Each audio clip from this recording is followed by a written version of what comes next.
Lecture 6, Part 2, Genital Tract Diseases and Pathology of Pregnancy. This group of diseases includes pathological processes of genitalia and mammary glands caused by different pathologic factors, especially by hormonal disbalance. First, let's talk about prostate gland diseases. The three most common types of prostate diseases are benign prostatic hyperplasia, prostatitis, prostate cancer. Also, these diseases have different causes. They have similar symptoms. Benign prostatic hyperplasia, often called nodular hyperplasia. Benign prostatic hyperplasia is a non-cancerous enlargement of the prostate gland. It is very common but rarely causes symptoms before age 40. About half of men between age 51 and 60 and 70% at age 60 have benign prostate hyperplasia. By the 8th decade, over 90% of males will have prostatic hyperplasia. The mechanism for hyperplasia may be related to accumulation of the dihydrotestosterone in the prostate, and estrol, increased in aging men, may also increase androgen receptors.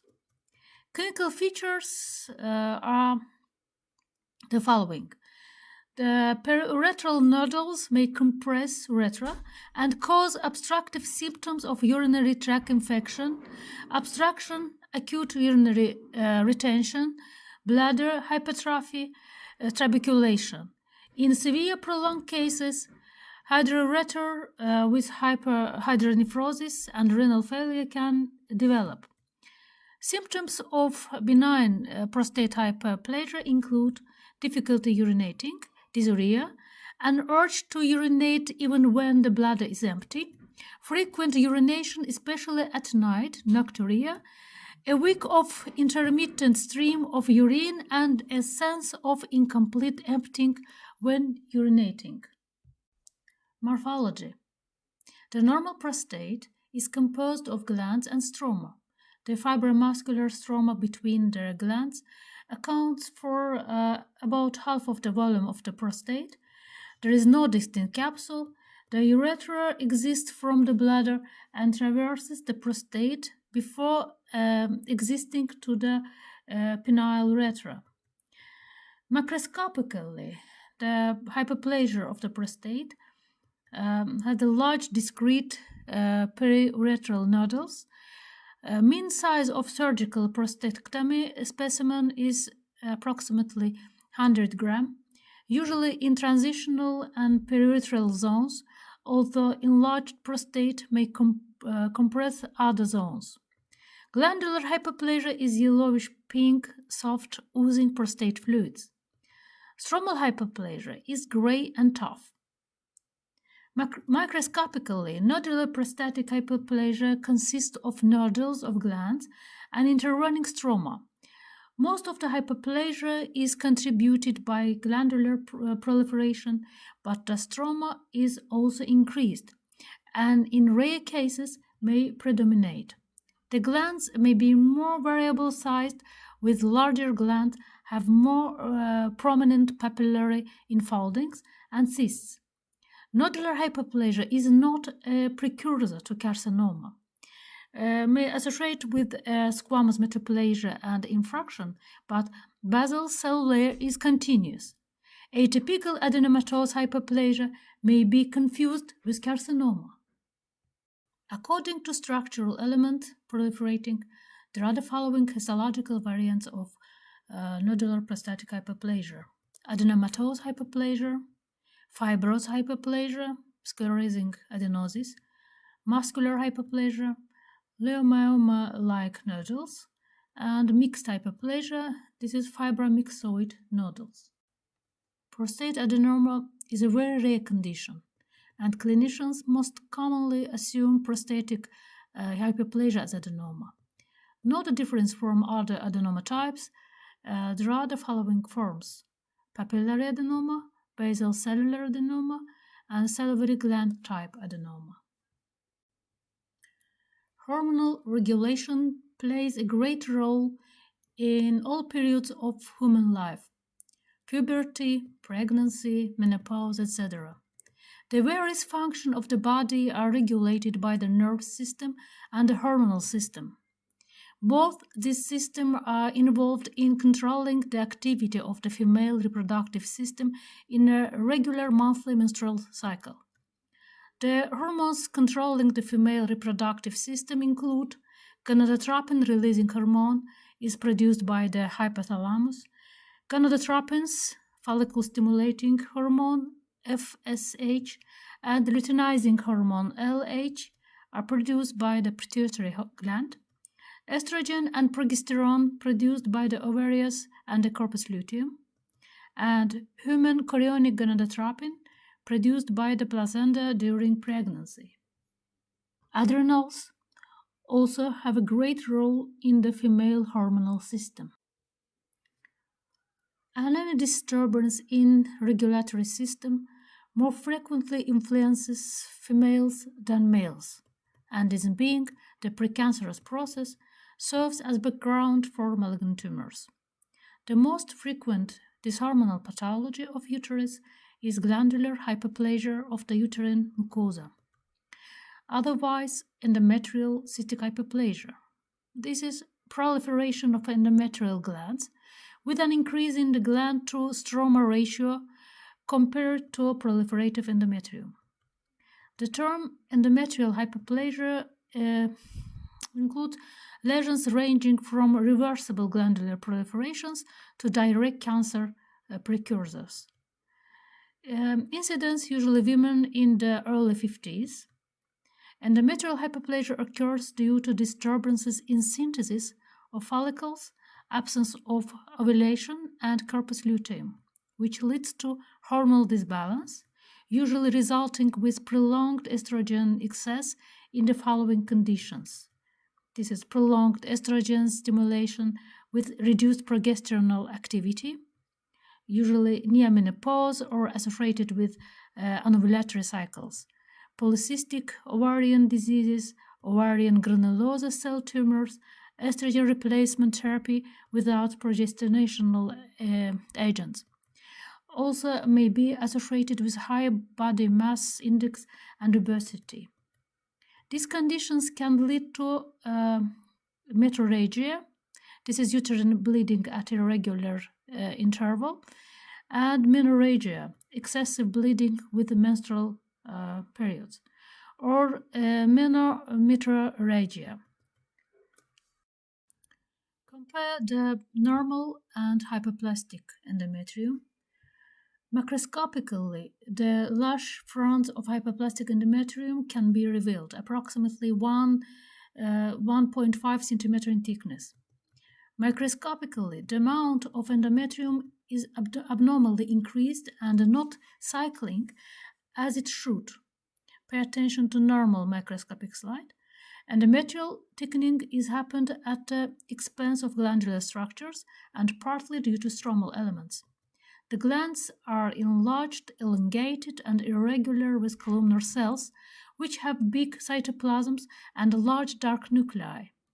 Mitotic figures are frequent. Capillaries of mucosa are congested with hyaline thrombi in lumen. Diapedesis occurs due to the increasing permeability as well. Sometimes the glandular structures undergo to cystic transformation, giving rise to endometrial cystic hyperplasia. Occasionally, cylindrical epithelia gains pleomorphism. This is variation in shape and size, with disturbances of nucleus cytoplasmic ratio. In such condition, endometrial adenomatous hyperplasia with atypia develops. Simple endometrial hyperplasia can cause bleeding, but are not thought to be premalignant. However, may serve as background for adenomatous hyperplasia, which is in turn premalignant. Endometriosis. This consists of deposits of endometrium outside of the uterine cavity. Common signs and symptoms of endometriosis include painful periods, pain with bowel movement or urination during a menstrual period, excessive bleeding, infertility, fatigue, diarrhea, constipation, nausea during menstrual periods. According to the occurrence site, there are two types of endometriosis: internal endometriosis and external endometriosis.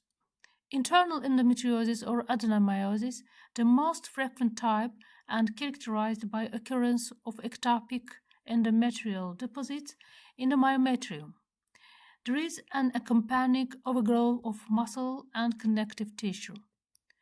Two forms occur: diffuse and localized. Diffuse form, often brownish in color deposits of endometrium, are confined to inner part of myometrium. In localized form, foci resemble fibroid but brownish in color. The endometrial deposits often contain altered blood in the gland, which becomes cystic. The diffuse type is commoner. Extrauterine endometriosis, characterized by appearance of endometrial structures outside of uterus. In almost all cases, the disease is confined to the pelvis and the genital tract. It is fallopian tube, ovary, broad ligament, surface of uterus, cecum, appendix, bladder, rectum, laparotomy scar. Less frequently may occur even in lungs, liver, eyes. These deposits react to stimulus of ovarian steroids and show cyclical changes. The result is hemorrhage into the local tissue at the time of menstruation. Eventually, hemosiderosis and adhesions develop. A few theories related to etiology of endometriosis has been proposed. First, retrograde spill of menstrual debris. Second theory, lymphatic and hematogenic embolism of endometrial cells to other tissues. And next theory, hormones or immune factors promote transformation of peritoneal cells. This is metaplasia in the Mullerian duct elements. Morphology of adenomyosis, you see macroscopically the ectopic endometrial deposits, brownish in color in the myometrium. For compare, you see here also a small, in the left part of the slide, macro preparation, you see the round, small, whitish leiomyoma. And in the lower part of the slide, this macroscopic slide, you see foci of endometrium confined to inner part of myometrium. Endometriosis lesions have a polypoid configuration that arises. The differential diagnosis with neoplasia on gross and intraoperative examination. Most common sites are colon or cecum, ovary, or uterine serosa. Ovarian endometriosis is usually cystic with fibrotic valves, a smooth lining, and dark brownish cyst contains fluid, chocolate cyst. Fibrous adhesions may be present on the surface and attach the cyst to adjacent organs. Endocervicosis. This is a simple replacement of the endocervical squamosa by columnar mucus-secreting epithelium covering endocervix. Otherwise, the process is called cervical pseudoerosion due to absence of actual defect of lining epithelium of ectocervix. Either cells from inside the cervical canal, known as glandular cells, are present on the outside surface of the cervix. This used to be called cervical erosion and is now more commonly known as cervical ectropion. Macroscopically on the external surface of the vaginal part of the cervix of the uterus, areas of the cylindrical epithelium of bright pink color moved from the cervical canal with a glandular surface formed by a rounded and oblong papilla are visible. The affected area gains red color and soft velvety texture, in which endovascular loops are visible. As statistics show, quite often pathology develops in a young woman under 30 years old. Various surgical interventions, traumas, abortions, early sexual debut contributing the change in the microbiocinosis of the vaginal biotope, the development of vulvovaginitis, and endocervicitis, also the etiological factors. Since in many women after birth a cervical ectropion is recorded, this can be explained by hormonal disorders. In some young women taking contraceptive pills, the appearance of cervical ectropion is a frequent occurrence. And the cervicosis, if atypical, can be assumed as precancerous process. Pay attention to preparations and compare the norm and pseudo-erosion. And pay attention to microscopic slide after right corner. You see the replacement of the glandular epithelium in contrast to norm. According to proliferation of glandular epithelium, endocervicosis is subdivided into 3 forms, each of which can be assumed at the stage of diseases. A. Simple endocervicosis is the silent phase of disease. It is a physiological condition which will not cause cervical cancer and has no connection with other gynecological diseases. Since it is benign in nature and doesn't require treatment, women with such condition only need to have regular pap smears to ensure their health, as for all healthy women. B. Proliferative or progressive endocervicosis, characterized by production of the both glandular and squamous epithelium from basal layer. In this condition, if ATP occurs, this can be assumed as precancerous process and cervical carcinoma may follow. Recovering endocervicosis, you see by name that this is the returning to normal condition.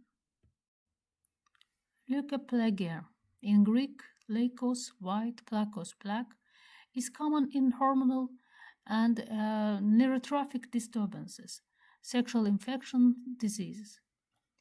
Cervical leukoplakia is seen in 1 of every 70 new gynecologist patients. The disease is not in itself premalignant, but associated carcinoma in situ occurs in 25% of cases. Macroscopically, there is an appearance of keratinized squamous material on non-squamous vaginal epithelium occurs by metaplastic transformation as a white patch of plaque that cannot be scraped off. Microscopical examinations show increasing of thickness of squamous epithelium with formation of the keratinized layer. There is lympholucocytic infiltration and congested vessels in subepithelial layer. Conization is mandatory in patients with leukoplakia, as these lesions, especially with ATP, are premalignant.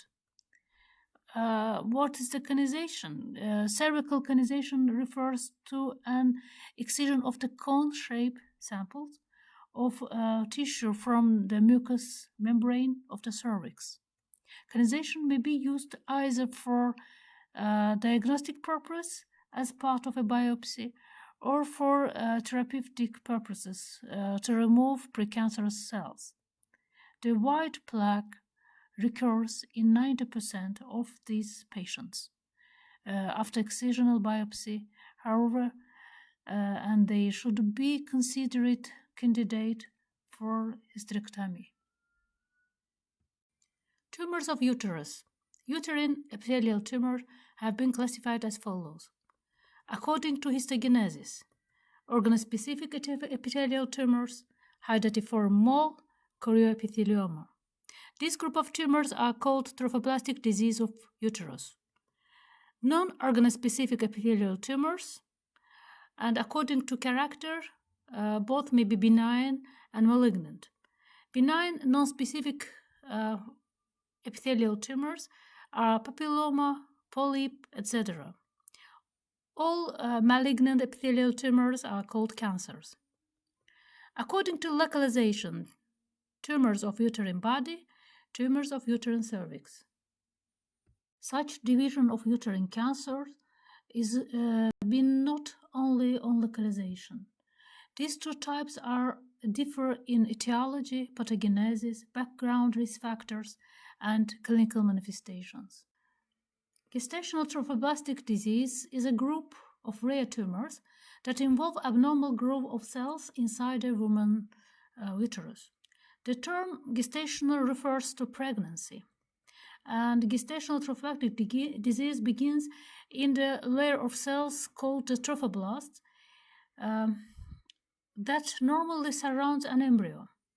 Early in normal development, the cells of the trophoblast form villi. The villi grow into the lining of the uterus. In time, the trophoblast layer develops into the placenta. Hydatiform mole is the most common form of gestational trophoblastic disease, also known as molar pregnancy. It is derived from the cuboidal chorionic epithelium of villi. Etiology is unknown, but the hormonal disbalance of ovarium is thought. There are two types of hydatiform moles, complete and partial. Complete hydatiform mole is a pregnancy lacking a fetus. It starts early in pregnancy. The genetic sex of the complete form is diploid, XX or YY, but both chromosomes are paternal. A complete hydatiform mole most often develops due to two conditions. First, the male pronucleus duplicates with the disappearance of female pronucleus. And second, when one or two sperm cells fertilize an egg cell that contains no nucleus or empty egg cell. All the genetic material comes from the father's sperm cell. Therefore, there is no fetal tissue. Blood and urine level of chorionic gonadotropin are high in this condition. Partial hydatiform mole. In this condition, only part of the placenta shows hydatid change, and the fetus is present, but usually malformed and unviable. In the partial form, there is triploidy, XYY or XXY, due to, first, an error in meiotic division, also duplication, and second, polyspermy. When two sperm fertilize a normal egg, a viable fetus is not being formed. And according to World Human Organization classification, there are the following types of hydatid mole: simple, proliferative, and invasive. Hydatiform moles are not cancerous, but they can develop into cancerous gestational trophoblastic diseases. Partial mole rarely develop into malignant tumor. Macroscopically, the uterus is filled by cysts of varying size. They are made up of villi that have become swollen with fluid. The swollen villi grow in clusters that look like bunches of grapes. That is called a molar pregnancy, but it is not possible for a normal baby to form. Microscopically, cysts are greatly enlarged chorionic villi, which contain mucoid translucent liquor. There is hyperplasia of cytotrophoblast and of syncytotrophoblast. Connective tissue is edematous and contains cisterns. Vessels are absent. In malignant form, trophoblastic epithelium may proliferate and invade the uterine and pelvic vessels, giving rise metastatic dissemination in uterus, vagina, and lungs. Such focuses usually consist of syncytial cells. Commonly, malignant hydatid mole is transformed into chorioepithelioma.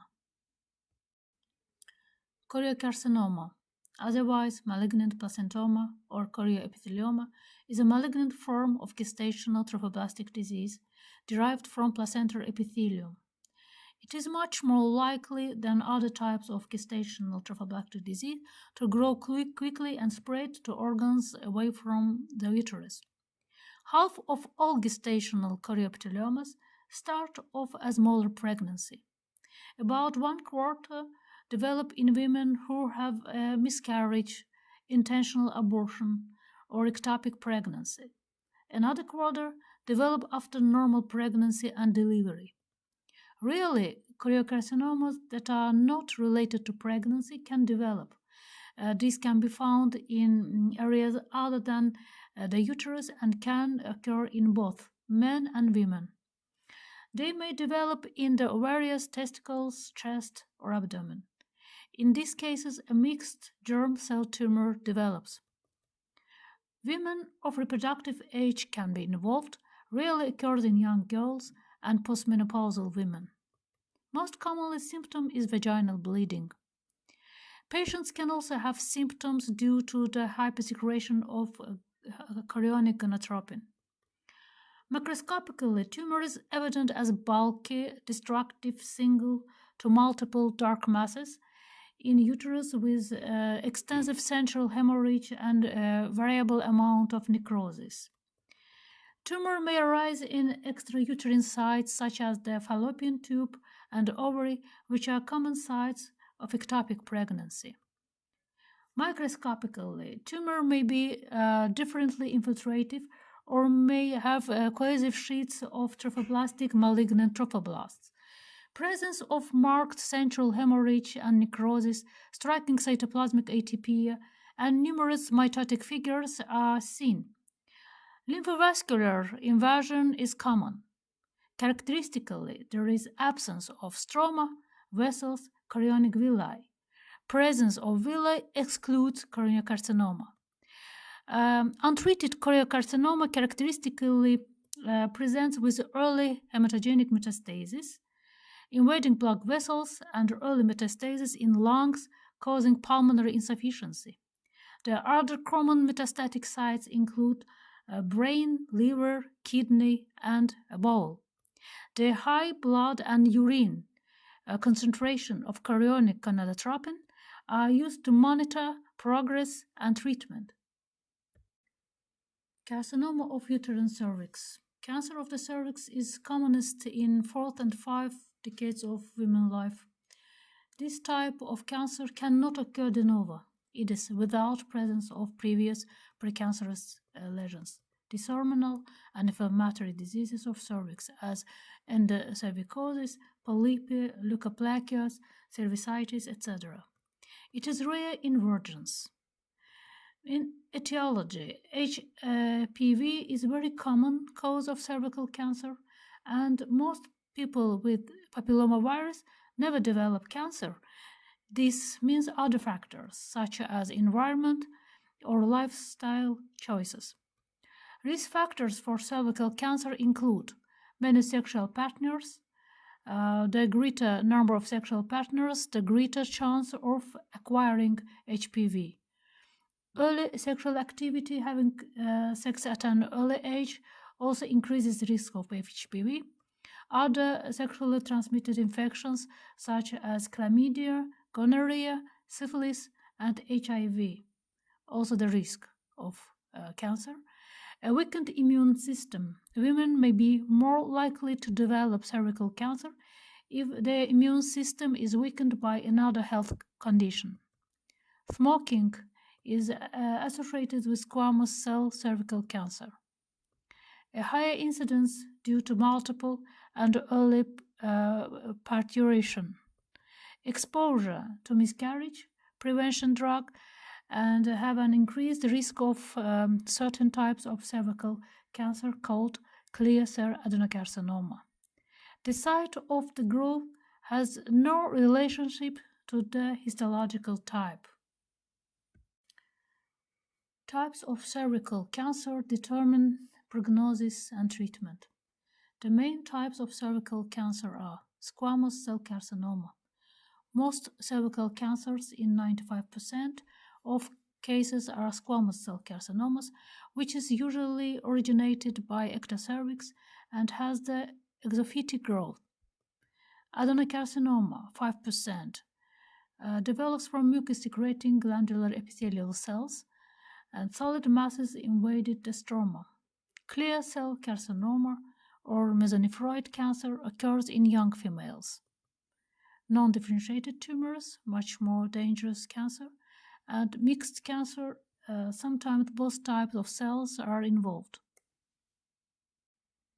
Macroscopically, the cervix becomes very indurated. Necrosis and ulceration commonly follow quickly. Later, a large fungating mass is protruded. Flouting may leave an excavated crater. Macroscopically, usually this is the squamous carcinoma. In our macro preparation, this is the well-differentiated tumor with a nest, but usually the typical appearances without the cell nest and keratinization is rarely seen here. Central cells avoid and obviously of squamous type. Until a very late stage, the disease is confined to the pelvic cavity. The patient commonly dies before the distant metastases appear. Local spread takes place in several directions: download, lateral, anterior, and posterior extension. The ureters may be obstructed by the pressure or invasion, with the resultant renal infection and renal failure. They grow encircles the external os. In some cases, it causes obstruction of the cervical canal, and pure medulla may develop. Extension to the vagina takes place by direct continuity. Pay attention to the macro preparation at the low part of the slide. Direct inversion of the bladder or rectum results in fistulous communications. Spread along the uterosacral ligaments involves the sacral nerves. Lymphatic spread occurs early and involves the chains of lymph nodes in the pelvis. Hematogenic metastases usually occur in lungs, liver, bones. Prognosis is poor in invasive cervical cancer, and death is commonly due to the combination of renal failure and sepsis. Fatal hemorrhage from eroded vessels may occur. Carcinoma of uterine body. This growth derived from endometrial, glandular, and covering epithelium, endometrial cancer. Usually happens in women postmenopause. More than 95% of endometrial cancer happens in women over 40. Postmenopausal women have a higher risk for endometrial cancer if they got their first period early, went through menopause late, are obese, have diabetes or high blood pressure, have few or no children, have a history of infertility, irregular periods, or atypical endometrial hyperplasia, have a family history of endometrial, colorectal, or breast cancer.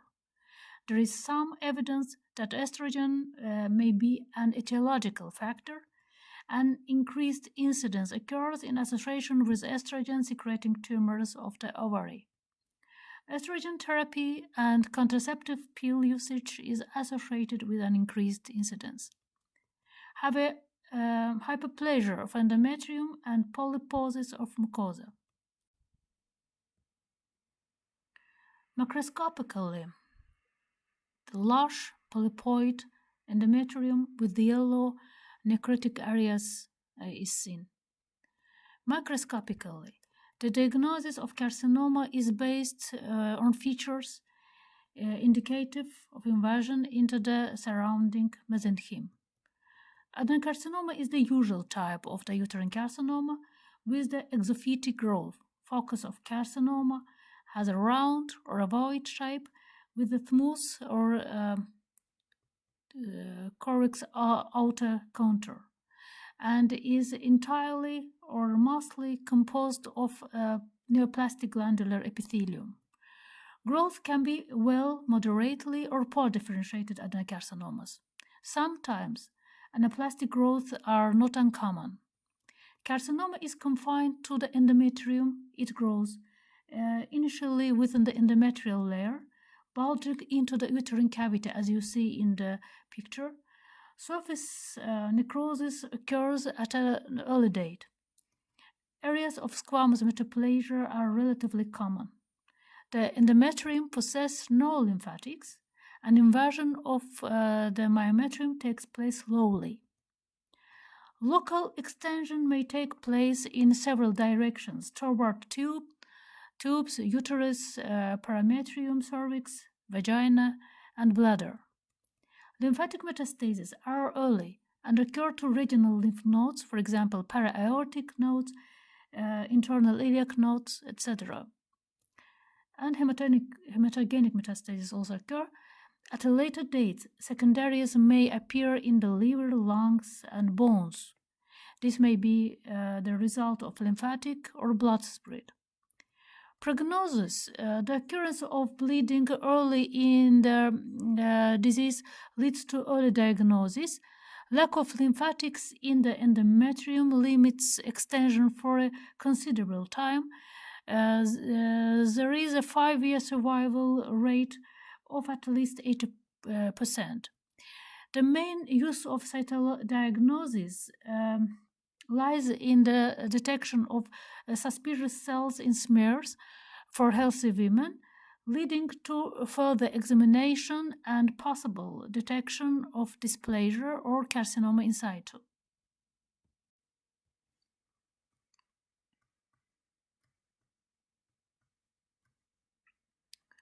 Dyshormonal pathologies of breast gland, also called fibrocystic change, diffuse cystic mastopathy, or Reclus disease or Schimmelbusch disease, is a non-neoplastic hyperplasia of the breast. This is the commonest group of breast gland disease and common in women aged 25-45. Mastopathy is also seen in women with polycystic ovaries. There is reduced incidence in postmenopausal women due to reduced serum estrogens, but is maintained by estrogen replacement therapy or esterones in adipose tissue in obese women. Mastopathy is being not neoplastic, but may be confused with malignancy. It is usually bilateral, although one breast may be affected more than the other and may either be proliferative or non-proliferative. Mastopathy occurs due to estrogenic disbalance. This process can be reversible, but in some circumstances malignancy may follow. By naked eye, the lesion is whitish, fibroelastic tumor-like mass. At this site, the breast parenchyma partly or completely lost the fat tissue. On cut surface, there are clear or blue domed multiple cysts, usually 1-2 mm, but also up to 2 cm, surrounded by variable soft white fibrous tissue, which contain translucent or turbid, sometimes milk-like fluid within the some cyst. Papillary growings may appear. The content of this cyst is often of hemorrhagic nature. According to histological peculiarities, 2 forms are identified. Non-proliferative mastopathy. Process usually develops in one breast. There are one or a few hard nodules that consist of fibrous tissue and cysts. Cysts are formed due to obstruction of ducts leading to dilatation of the ducts and acini. Proliferative mastopathy. The main characteristics is proliferation of different tissue elements, and they may be different forms which the disease takes according to the relative prevalence of them. A. Epithelial proliferative mastopathy. The main feature is proliferation of lobular or ductal epithelium. According to the type of proliferating epithelium, there are two forms of such mastopathies. Adenosis or mesoplasia is an increase in the number of lobules due to proliferation of cuboid lobular epithelium. There are the little sclerotic and cystic changes at the periphery of lobules. Proliferation of intraduct epithelium. In this condition, the proliferative process occurs mainly in extralobular ductal epithelium, partly in intralobular epithelium. B. Myoepithelial proliferative mastopathy or sclerosic adenosis or fibrotic adenosis. The main feature are proliferation of myoepithelium and fibrous tissue. Sclerosing adenosis occurs rarely and is a localized condition with the proliferation of acini and stroma, and mitotic activity can be marked, but there is no danger of malignancy. Fibroepithelial proliferative mastopathy leads to cystadenopapilloma and fibroadenoma. Proliferation of fibrous tissue in the walls of dilated ducts leads to formation of protruded into the lumen sclerotic papillary structures, which are covered by cuboid or cylindrical epithelium. Prognostic factor, the specific proliferative disease present, determines the relative risk for subsequent carcinoma. Tumors of breast. A breast mass, also known as a breast lump, is a localized swelling that feels different from the surrounding tissue. Breast pain, nipple discharge, or skin change may be present. Concerning findings include masses that are hard, do not move easily, are of an irregular shape, or are firmly attached to surrounding tissue. Causes include fibrocystic change, fibroadenomas, breast infection, galactocele, and breast cancer. Breast cancer makes up about 10% of breast masses. Diagnosis is typically by examination, medical imaging, and tissue biopsy. Tissue biopsy is often by fine needle aspiration biopsy. Repeated examination may be required. The frequent occurrence of hormonal disbalance, is mastopathy, which are the precancerous process, make the breast gland much prone to tumors. According to the character of all epithelial tumors of breast, can be subdivided into two groups: benign tumors, which include fibroadenoma, phylloid tumor, duct papilloma. In your textbook, you have the explanation of all benign epithelial tumors of the breast. I want to talk about malignant tumors, which are intraduct carcinoma, intracinar carcinoma. These two forms is carcinoma in situ, invasive carcinoma, and Paget disease. In this slide, you see the macroscopic appearances of benign epithelial tumors. First, duct papillomas are wart-like growth in the ducts of the breast, as it is most common in the lateral sinuses at the nipple. These lumps are usually felt just under the nipple and can cause blood discharge from the nipple. Second, the tumor nearby, phylloid tumor, is intracanalicular epithelial fibroadenoma, so named due to a leaf-like structure in transverse cut surface, as you see. As fibroadenoma, it is also originated from the lobular stroma, but in contrast to fibroadenoma, this is an uncommon tumor. On cut surface, tumor of grayish color, as you see, and lobular structure, which consists of clefts and cysts. And beneath of the phylloid tumor, you see fibroadenoma. Fibroadenomas are the commonest tumors of breast gland, occur most frequently in women between the ages of 15 and 30. This tumor usually follows the proliferative mastopathies. As you see macroscopically, fibroadenoma is seen as multiple nodules and is rounded, well circumscribed, encapsulated, and hard in consistency due to prevalence of fibrous tissue.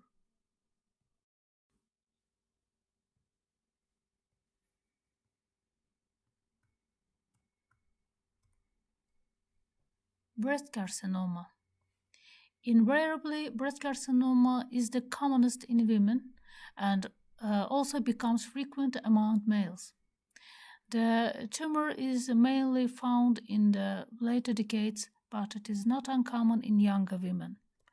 Risk factors are early menarche, later menopause, nulliparity, the lack of absence breastfeeding, later age at first pregnancy, obesity and fat-rich diet, genetic susceptibility, postpartum mastitis, traumas of mammary gland, viral infections, etc. Endocrine influences. It has been known that many breast cancers are hormone dependent. For example, bilateral oophorectomy can cause the arrest or slowing of growth. The rapid increase in growth of breast carcinoma during pregnancy and lactation is an indication of the influence of hormones in the disease. According to macroscopic appearances, there are three forms. Nodular form occurs most commonly and is characterized by formation of multiple noduli of soft or hard consistency. Diffuse form and Paget disease, cancer of nipple and areola. Let's talk about morphological appearances of breast cancer. Intraacinar carcinoma or intralobular carcinoma in situ usually occurs in the lateral quadrant of breast in elderly women. The average age of development is usually around 56 years of age. Intralobular carcinoma in situ may follow cystic mastopathy, and the condition has to be differentiated from simple epitheliosis. Lobulocentric proliferation or monomorphic cells which fill and distend the lobular units, in contrast to atypical lobular hyperplasia. Cells are small, larger than lymphocytes, uniform, round, and loosely cohesive, may have intracytoplasmic mucin vacuoles, dense cytoplasm, and distinct cell membranes. Nuclei are small, monomorphous, eccentric, without significant atypia or mitosis. Nucleoli can be seen. There is no specific clinical features, most times incidental finding in biopsy for some other mass-producing lesion such as a fibroadenoma. And the lobular carcinoma in situ is considered a precursor lesion to invasive lobular carcinoma. Intraduct carcinoma or non-infiltrated duct carcinoma may be considered a type of carcinoma in situ of the breast, the ducts, and sometimes of the acini. The early symptoms of this rare type of breast carcinoma were blood discharge. The histological examination was of the utmost importance in these cases due to the diagnostic uncertainties between benign hyperplastic lesions and authentic carcinomas, as well as between infiltrating carcinomas and intraductal carcinomas. According to histological appearances, there are maybe three variants: papillary, tumor cells proliferate, filling the dilated ducts; comedocarcinoma, confined in one segment of breast. The proliferative epithelia are desquamated, and the epithelial cylinder's white material may be squeezed out of the ducts. Cribriform cancer, necrotizing epithelial cells left empty spaces, and breast get a sieve-like structure. Intraductal cancer may lead to change of nipple, which may become retracted, inverted nipple. Invasive carcinoma can be ductal or lobular, but lobular type is much more common. Ipsilateral invasive lobular carcinoma is 3 times more common than contralateral invasive lobular carcinoma. When the acinar lesion becomes invasive, the prognosis is poor. Invasive carcinoma is the commonest form of the malignancy in the female and is usually characterized by formation of solid mass of whitish-grayish color. Tumor presents in 2 main forms. Sclerosis carcinoma may be found in any part of the breast, but it is most frequently the upper and outer quadrant. Breast may be smaller than normal due to fibrosis. On section, the growth has a crab-like shape due to the lines and infiltrations. Surface show a coarse texture, often fixed to underlying muscle. Although increase in size of the primary growth is slow, metastases appear early. Encephaloid carcinoma is much less common. It forms a large soft tumor, particularly liable to undergo necrosis. The necrosis may involve the skin, producing a fungating growth. It has ill-defined margins. These are illustrations of different forms of the breast carcinoma. Paget disease. This is in situ carcinoma involving the nipple and areola epidermis. It is present in 1–4% of all patients with breast carcinoma, affects women and men as well. Age range mean 54 to 63 years. Paget disease clinically presents as a nipple rash, usually diagnosed on skin punch or a slave biopsy of the nipple. Paget cells originate from carcinoma in situ in lactiferous ducts. Paget disease with dermal invasion occurs when Paget cells cross the basement membrane of the epidermis. The invasive component is usually small in size. Paget disease is characterized by the following features: grossly eczematous lesion of the nipple and the areola, nipple skin swollen and inflamed with scaling crust, erythema, and exudate resembling chronic eczema. Also may have ulceration. Microscopic examination reveals single cells or cluster of cells, it is Paget cells, which have abundant pale cytoplasm, irregular large nucleus with prominent nucleoli. These cells spread throughout the epidermis. This condition is always associated with an intraduct carcinoma, deeper in the nipple, and the Paget appearance is due to growth of the intraduct carcinoma upward to the nipple, followed by a lateral spread within the epidermis. Grossly, you can see eczematous change of the skin around the nipple and areola. Epidermis exhibits hyperkeratosis and possibly ulceration. Florid cases can show gland formation. Fluid exudate from surface of the nipple, and nipple often retracted in late stage, and you see in the picture. Pay attention to the epidermis. Paget cells have abundant pale cytoplasm, as we say, irregular large nucleus with prominent nucleoli infiltrate the epidermis and do not invade the dermis. Marked inflammatory lesions with plasma cells occurs in dermis. Spread. This is mainly by local lymphatics. First to axillary lymphatics at an early stage, then to internal mammary lymphatics, through pectoral fascia and muscle to pleural cavity.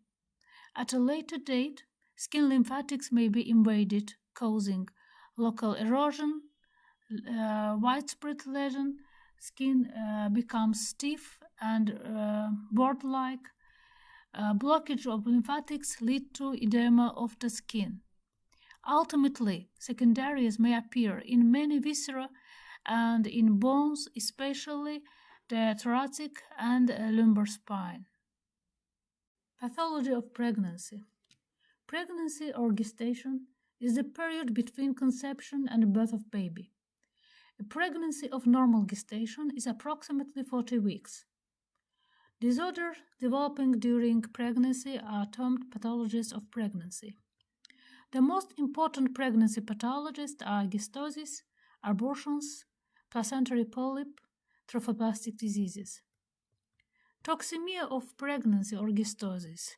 The term toxemia is clearly a misnomer because no blood-borne toxin has ever been identified. Gystosis is the most frequent pregnancy pathology. The exact cause are unknown. It is supposed that gystosis is developed due to disturbances for neurohumoral regulation of physiological and adaptational mechanisms. According to the period of pregnancy, gystosis can be divided into two groups: early gystosis and late gystosis. Early gystosis occur at first trimester in the 2nd to 4th month of pregnancy. It is thought that early toxicosis develops due to extension of pregnant uterus, which send impulses to brain, which cannot be accepted by vegetative nerve system properly. The pregnant woman often experiences severe nausea and vomiting. Decline is often expected only from the 14th week of pregnancy. If the vomiting doesn't stop and there is no relief, it can be a sign of an early gystosis. Also, ptyalism or hypersalivation also is the early gystosis. Late gystosis occurs in the 2nd to 3rd trimester of pregnancy and characterized by the development of the EPH, edema, proteinuria, hypertension, gystosis. The gystosis include edema, nephropathy, preeclampsia, and eclampsia. In literature, edema, nephropathy, and hypertension are referred to as preeclampsia. This syndrome occurs in 5 to 10% of pregnancies, particularly with first pregnancies in women older than age 35 years. In those, severely affected convulsive seizures may appear, and the symptom complex is then termed eclampsia.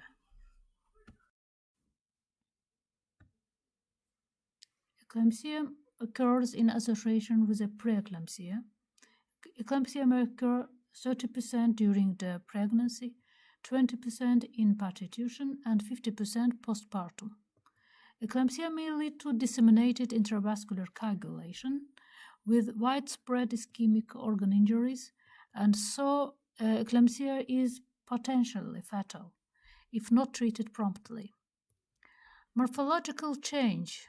First, let's look to the placental change, are most consistent and include the following: infarcts, about in 1/3 of women with severe preeclampsia and eclampsia; retroplacental hemorrhage, 15%; placental villi reveal the change of the premature aging; acute arteriosis in the spiral arteries characterized by thickening and fibrinoid necrosis of the vessel wall with focal accumulation of lipid-containing macrophages. Such lesions accumulate the placental ischemia. Mild organ change reflecting the development of DIC may be present in the kidneys, fibrin thrombi within the glomerular capillaries, endothelial swelling, and mesangial hyperplasia. Focal glomerulitis may ensue. Blood flow to the cortex is reduced, resulting in bilateral cortical necrosis that may be fatal. Microvascular thrombi and focal ischemic lesions are also found in the brain, pituitary, liver, heart, and etc. Symptoms of eclampsia can be strong headache, eyes flicker, general malaise, seizures. In eclampsia, renal function is impaired, the blood pressure, mouth, and convulsion may occur. Cause of death: DIC syndrome, brain hemorrhage, acute renal insufficiency, acute liver insufficiency, and lung edema and asphyxia. Ectopic pregnancy. This means implantation of the fertilized ovum outside the uterine cavity. According to the site of implantation, there are the following types of ectopic pregnancy. Tubal pregnancy. Fertilization of the ovum has happened in fallopian tube lumen with the further implantation in tubal wall. This is the commonest type, 99% of ectopic pregnancies. Most commonly, tubal implantation occurs in ampullary part of tube, ampullar pregnancy, occasionally in proximal intrauterine portion of the tube, isthmic or interstitial pregnancy. Ovarian pregnancy may occur in two variations. Intrafollicular pregnancy develops in the follicle, this is actual ovarian pregnancy, and perifollicular pregnancy develops on the follicle. Cervical pregnancy, peritoneal pregnancy, is the development of the pregnancy in the peritoneal cavity, which may be primary and secondary. Primary peritoneal pregnancy is characterized by implantation of ovum into the broad ligament, intraligamentar pregnancy. Secondary peritoneal pregnancy occurs very occasionally when the whole previously implanted tubular pregnancy, ovum and placental tissue, abort into the peritoneal cavity where it reimplants. Secondary peritoneal pregnancy may also develop after the rupture of the tubular wall. Usually, development is limited and the fetus dies, but sometimes continuation of the pregnancy has been reported. This is a very rare condition.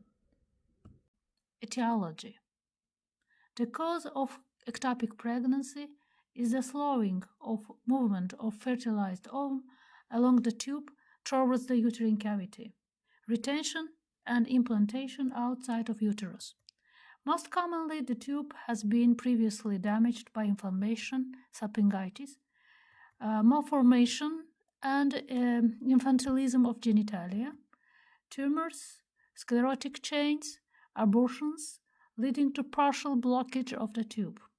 Recently, there has been an increased incidence of ectopic pregnancy in women fitted with intrauterine contraceptive devices. Tubal pregnancy usually proceeds only 5-6 weeks until the erosion of the tubal tissues by the ovum occurs and results in rupture.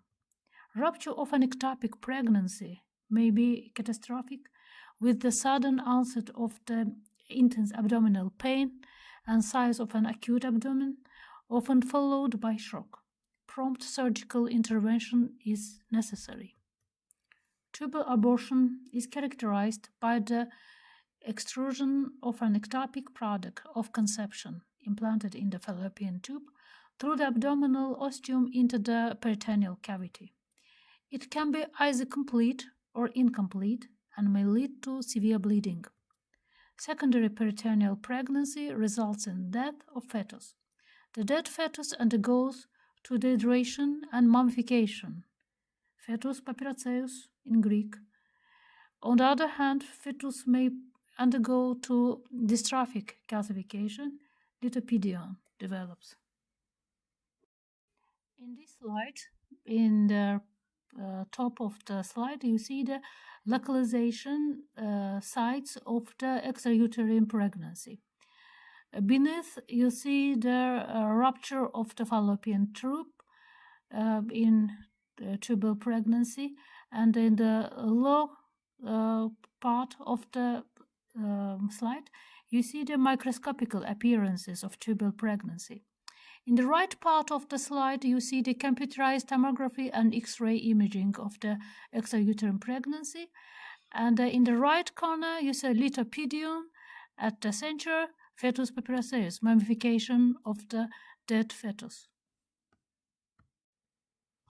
Morphology. The tube is usually locally distended, with thin or ruptured wall, dusky red serosa, and hematosalpinx, as much as 3 to 4 cm by a contained mass of freshly clotted blood, in which may be seen bits of gray placental tissue. Intraluminal chorionic villi, which burrow the muscular wall, and extravillar trophoblast may be degenerated. Variable fetal parts. Decidual change in lamina propria in 1/3. Mesothelial reactive proliferation with papillary formation and some mama bodies are evident. In ectopic pregnancy, the evident change also occurs in uterus. Uterus, gestational hyperplasia with areas stellar reaction, no enlarged, hyalinized spiral arteries, no fibrinoid matrix are seen. Decidua develop throughout the uterine mucosa.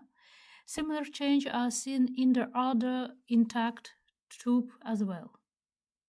Abortion is a detaching of the fetus and placental material from the implanted site, which has been expelled from the uterus. Abortion may happen in different gestational ages of fetus. Depending on this feature, process of a miscarriage completely differ. According to the gestational age of the aborted fetus, there are the following types of abortion.